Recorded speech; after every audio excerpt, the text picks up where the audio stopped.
من یلدا عباسی هستم، متولد 1366 از شهرستان شیروان و بزرگ شده شهرستان قوچان. من در یک خانواده کاملا هنری بزرگ شدم. مادر من از هنرمندان دوران قبل از انقلاب بودن و در رادیو و تلویزیون ایران فعالیت هنری داشتن. از سن 11 سالگی شروع کردم به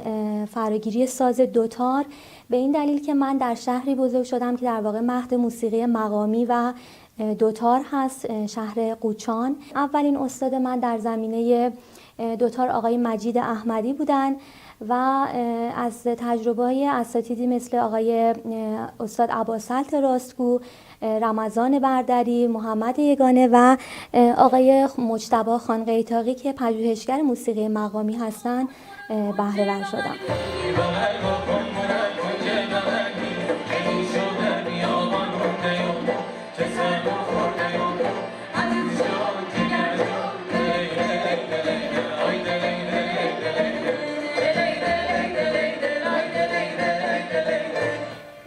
آوازهای محلی رو از مادرم یاد گرفتم و همچنین از عمه پدری من با نام ماه بانو عباسی که به اسم بانو شیروانی همه ایشون رو میشناسن و هنرمند خیلی معروفی بودن که چند سالی هست به رحمت خدا رفتن. و آوازهای ایرانی و موسیقی دستگاهی رو با استاد رضا شاکری کار کردم در شهر مشهد. در زمینه صداسازی از تجربه‌های استاد حمیدرضا نوربخش بهره مند شدم و آوازهای کلاسیک و فراگیری تکنیک‌های خوانندگی رو هم با آقای پرواز همایی کار کردم. موسیقی که من کار میکنم، سبک موسیقی که من کار میکنم موسیقی مقامی و فولکلوریک خراسان هست.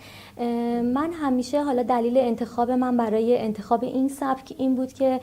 اولین دلیل من همیشه فکر میکنم به خاطر اون شهری هست که به دنیا اومدم و حالا در اون منطقه که بزرگ شدم و تحت تاثیر موسیقی مقامی و موسیقی نواحی اون منطقه قرار گرفتم. و دلیل دیگرش هم این بود که من همیشه خیلی دوست داشتم مسیری رو انتخاب کنم که کمتر کسی درونش راه پیدا میکنه و همیشه خب خیلی از سن کم دوست داشتم کارهایی رو بکنم که کمتر کسی انجام میده. خب من یادم در اون سنی که من داشتم خیلی از دختر خانم‌ها که سراغ سازهای دیگه میرفتن، سازهایی مثل چه میدونم گیتار و ویولون و حالا توی سنتی سازهایی مثل ستار و سنتور، ولی من همیشه دوست داشتم سمت سازی برم و سازی رو انتخاب کنم که حالا کمتر کسی سمتش میره و شاید بگم خیلی دوست داشتم همیشه واحد و یونیک باشم.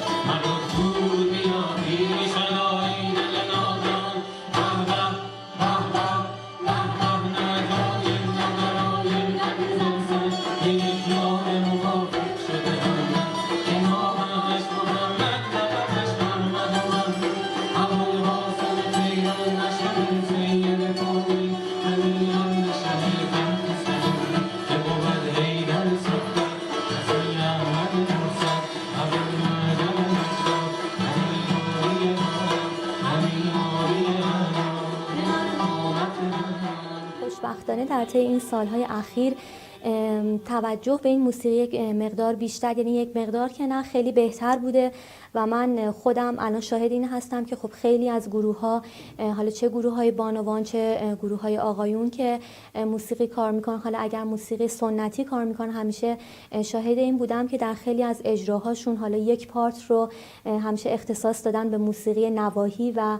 سعی کردن حالا با گویش‌های مختلف و کار کردن روی موسیقی نواحی مختلف ایران یک مقدار بیشتر کار کنن روی این موسیقی. خب این جای خیلی خوشحالی هست. در سال‌های اخیر این مقدار دغدغه بود برای هنرمندانی که موسیقی نواحی رو کار میکنن، به خاطر اینکه موزیسین هایی که در این ژانر موسیقیایی بودن یه مقدار خیلی نادیده گرفته میشدن. خب ما خیلی از موزیسین هایی رو در منطقه خراسان توی این سالها از دست دادیم، با اینکه بدون اینکه کوچکترین تجلیلی ازشون بشه. هنرمندای خیلی بزرگی داشتیم مثل حاج قربان سلیمانی، حاج حسین یگانه و یا اساتیدی مثل آبچوری و ببی که حالا خیلی ها شاهد هنرنمایی این دو عزیز در آلبوم شب سکوت کبیر استاد شجریان بودن، ولی خب متاسفانه خیلی از اینها کم صحبت شد، کم دیده شدن و همه ما متاسفانه این عادت رو داریم که بعد از اینکه از بین ما میرن شروع میکنیم به دیدن آثارشون یا حالا دنبال کردن آثارشون که کی بودن و چی بودن.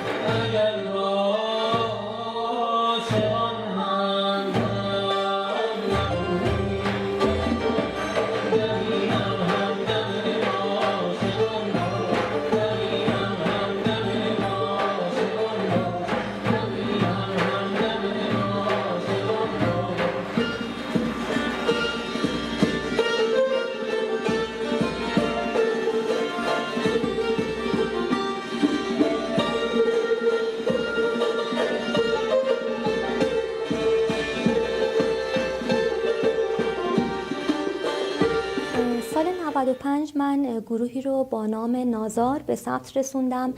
که این گروه تمامش از نوازنده های خانوم تشکیل شده بود و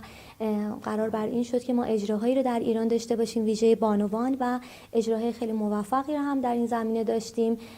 و اینکه حتی در بخش جانبی جشنواره فجر ما دعوت شدیم و اجرای خیلی خوبی رو هم در این بخش ما اجرا کردیم. طی این 2 سال به همراه گروه نازار من اجراهای خیلی موفقی رو هم داخل ایران و هم خارج از ایران در خیلی از فستیوال ها داشتم و در سال جدید هم که گروه هم رو با اضافه کردن همخوان آقا و نوازنده آقا دوباره به ثبت رسوندم به این دلیل که بتونیم اجراهایی رو هم برای عموم داشته باشیم در ایران و برای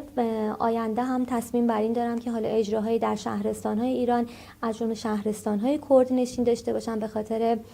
گویشی که من دارم و موسیقی کردی که اجرا میکنم. خب همیشه خیلی دوست داشتم در شهرهایی که کردنشین هستن اجرا داشته باشم و جزء برنامه‌های آینده من هست و همچنین دوباره اجرا در تهران و اینکه جزء برنامه‌های آینده من ضبط یک آلبوم موسیقی شامل مقام‌های دوتار خراسان هست بدون کلام. بله در حال حاضر من رشته آواز کلاسیک رو انتخاب کردم برای تحصیل و در حال تحصیل هستم در خارج از کشور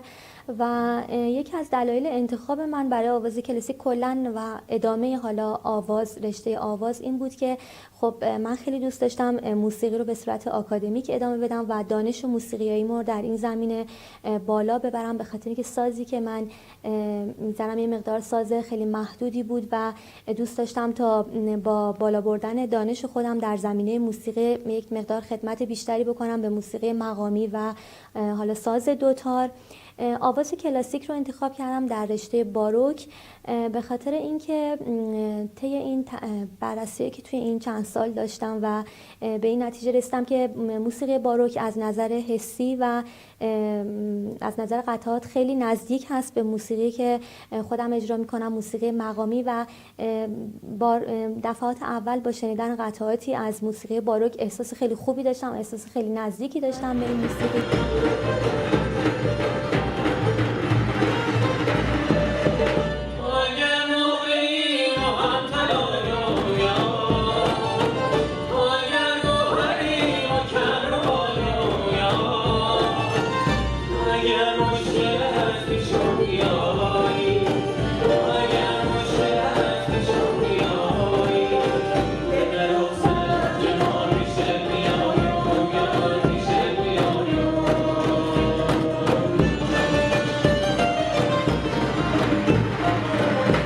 بزرگترین دغدغه من،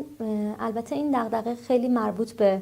سالهای گذشته است به خاطر اینکه الان یه مقدار وضعیت یه مقدار که نه خیلی بهتر شده. دغدغه من خب مثل همه خانم‌های دیگه که موسیقی کار میکنن و آواز میخونن همین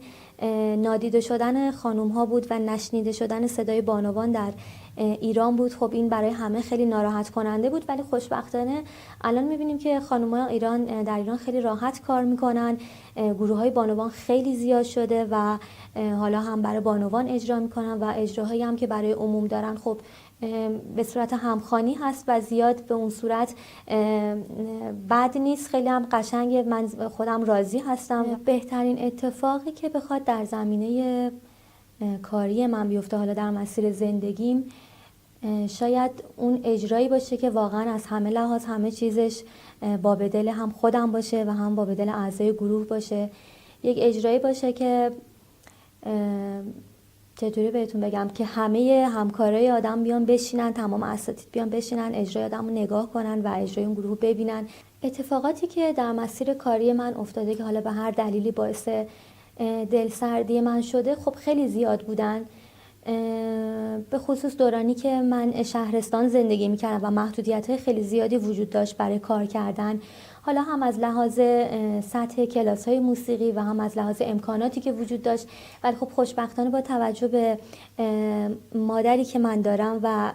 کسی بوده که همیشه حامی مادی و معنوی من بوده و کنار من بوده، من یک مقدار میتونم بگم هیچ وقت این سختی‌ها و تلخی‌هایی که توی این راه در مسیر راه من قرار می‌گرفت رو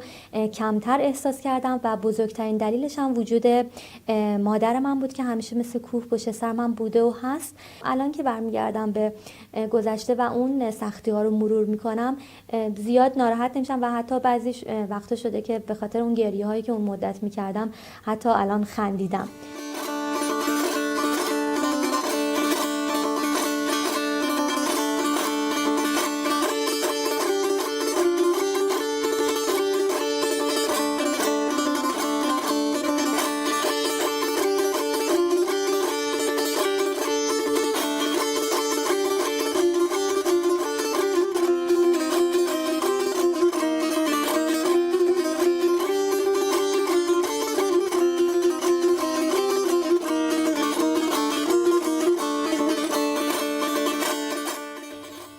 موسیقی نواحی، موسیقی اقوام، موسیقی فولکلوریک ریشه در وجود آدم داره. یعنی موسیقی نواحی یک ریشه‌ای داره که حالا هر کس با توجه به اون شهری که حالا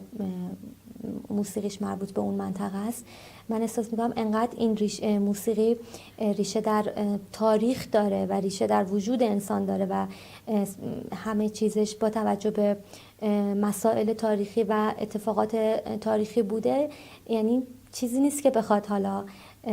اگر که بر فرض موسیقی فولکلوریک، موسیقی مقامی توی یک سالن 5000 نفری هیچ وقت اجرا نشه، توی یک سالن 200 نفره اجرا بشه، حالا خیلی که بخواد زیاد بشه موسیقی سالن 1000 نفر اجرا بشه، بگیم که خب این موسیقی به مرور زمان از بین میره. چرا؟ چون جایگزین‌های خیلی بهتری داره و مردم به سمت موسیقی پاپ و یا موسیقی سایر موسیقی‌ها بیشتر میرن. نه، این موسیقی هیچ وقت از بین نخواهد رفت و حالا شاید خیلی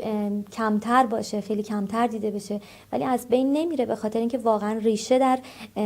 انسان داره. یعنی از یک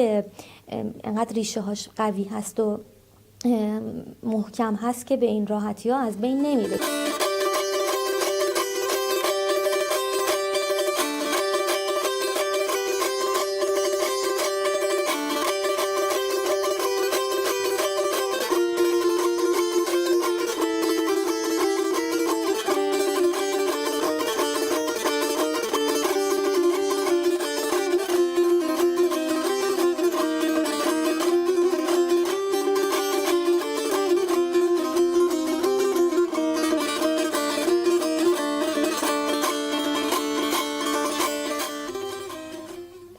حرف آخر میتونم بگم که اول به همه خانوم هایی که صدایی دارن، هنری دارن در زمینه موسیقی، سازی مینوازن و یا هر هنری، حالا فقط مربوط به موسیقی و یا دنیای موسیقی نمیشه، هر کسی هر هنری داره هیچ وقت سختی های راه رو بهانه نکنه و دلسرد نشه و به اون خواسته و آرزویی که داره همیشه باید به اون خواسته و آرزو فکر کرد و به نظر من با تلاش کردن آدم به همه خواسته هاش میرسه، به همه آرزوهاش میرسه و واقعا همه آرزوها به نظر من دستیافتنی هستن. به نظر من حالا همه خانمایی که توی حوزه موسیقی کار میکنن میتونن خیلی با هم روابط صمیمانه تر، روابط دوستانه تری داشته باشن، با هم کار کنن، با هم فعالیت کنن و این خیلی به نظر من میتونه کمک بیشتری بکنه در زمینه موسیقی به بانوان ایران. و همین حرف آخر من همین است.